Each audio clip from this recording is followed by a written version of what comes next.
Social मीडियावर birthday celebration करणाऱ्या एका कथित भाईसह त्याच्या मित्रांना ताब्यात घेण्यात आले। गुंडविरोधी पथकाने कारवाई केली। भाईला ताब्यात घेत पथकाने खाक्या दाखवताच ज्या अकाउंटवर रील्स पोस्ट केली त्याच अकाउंटवर भाईने माफी मागत यापुढे अशी रील्स बनवणार नसल्याची लेखी हमी देत पोलिसांची माफी मागितली। माझं नाव भास्कर ब्राह्मणे, मी इंस्टाला व्हिडिओ काढली होती चाकू सुराची, व कृपया कोणी अशी व्हिडिओ काढू नये, याच्या पुढे मी अशी चूक करणार नाही, कोणी करू पण नका।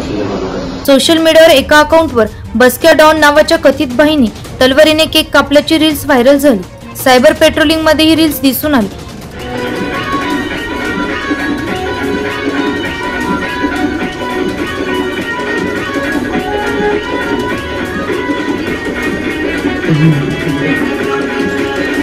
याची दखल घेत गुंडविरोधी पथकाचे सहाय्यक पोलीस निरीक्षक ज्ञानेश्वर मोहिते यांनी संशयित भाईचा शोध घेत त्याला ताब्यात घेतले। त्याला खाक्या दाखवताच त्याने सोशल मीडियावरील माफी मागत यापुढे कधीच अशा रील्स बनवणार नसल्याची लेखी हमी दिली। संशयितावर प्रतिबंधक कारवाई करण्यात आली। सोशल मीडियावर वादग्रस्त रील्स पोस्टवर सायबर पेट्रोलिंगद्वारे नजर ठेवली जात असून वादग्रस्त रील्स व्हायरल करणे, लाईक कमेंट करणाऱ्यांवर कारवाई केली जाणार आहे। एनसीएन न्यूज साठी प्रतिनिधी रोहन दानी, नाशिक।